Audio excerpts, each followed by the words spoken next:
पाठ 14 चतुर चरवाहा। यह बुल्गारिया की लोक कथा है। इसमें मनुआ नाम का एक लड़का अपनी बुद्धि के बल पर घुड़सवार को एक चतुर जवाब देता है।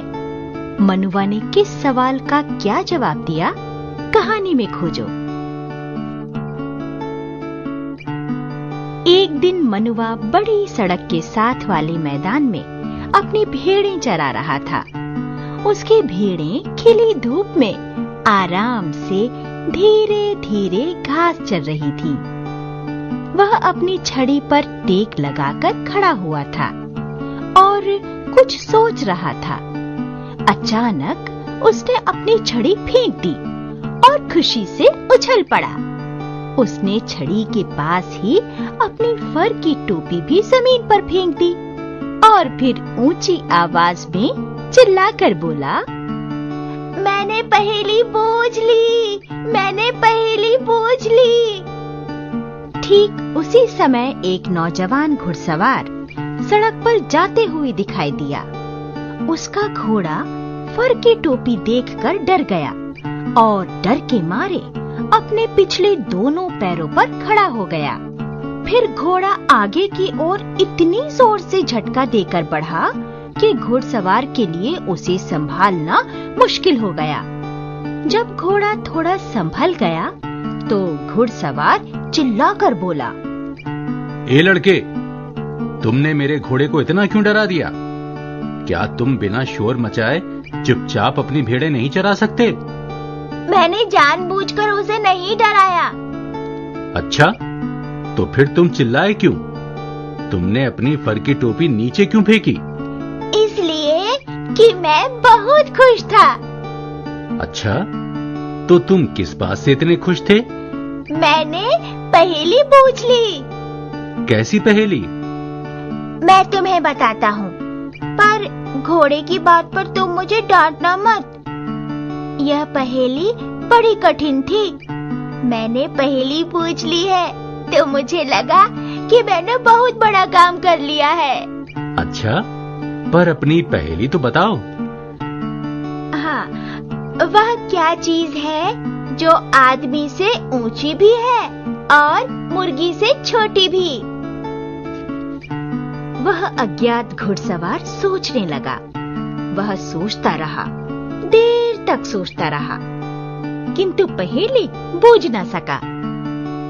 अच्छा भाई, मैंने हार मान ली। वह क्या चीज है जो आदमी से ऊंची भी है और मुर्गी से छोटी भी? जनाब, फर की टोपी।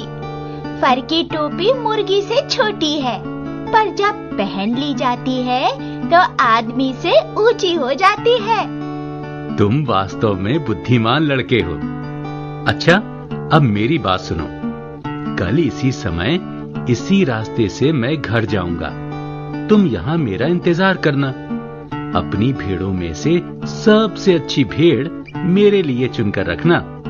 इसके लिए मैं तुम्हारे पिता को जितना भी पैसा मांगेंगे दे दूंगा। पर याद रखना, भेड़ न सफेद हो, न काली, न भूरी और न ही चितकबरी। वह किसी दूसरे रंग की भी नहीं होनी चाहिए। ठीक है, मैं तुम्हारे लिए ऐसी ही भेड़ तलाश करूंगा जैसी तुम चाहते हो। अच्छा, तो फिर कल मिलेंगे।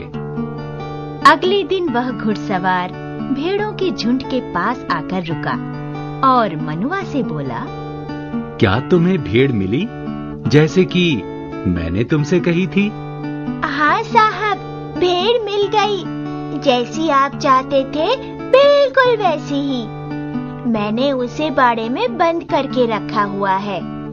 आप अपना आदमी उसे लेने के लिए भेज सकते हैं, पर आदमी सोमवार को न आए, न मंगलवार को, न बुधवार को, न बृहस्पतिवार को, न ही शुक्रवार, शनिवार या रविवार को। वह किसी और दिन आ सकता है। आप जो भी पैसे ठीक समझे, जो भी आपका मन करे, मुझे दे सकते हैं। घुड़सवार हंसने लगा। लड़के के उत्तर से वह बहुत खुश हुआ। उसने अपनी सुरीली बांसुरी कमर से खींचकर निकाली और चरवाहे को दे दी। फिर बोला, यह तुम्हारे लिए भेंट है। मैं बड़े मन से यह सुंदर बांसुरी तुम्हें दे रहा हूँ। मैं चाहता हूँ कि जितने सुंदर तुम जवाब देते हो, उतनी ही अच्छी तरह यह बांसुरी भी बजाओ। अपनी भेड़ों के झुंड की देखभाल करते समय यह बांसुरी अपनी मधुर आवाज में तुम्हारा दिल बहलाएगी। यह कहकर घुड़सवार ने अपनी राह पकड़ ली। अरे वाह! मनुआ ने अपनी बुद्धिमानी से घुड़सवार का मन जीत लिया। घुड़सवार ने खुश होकर अपनी बांसुरी मनुआ को भेंट कर दी।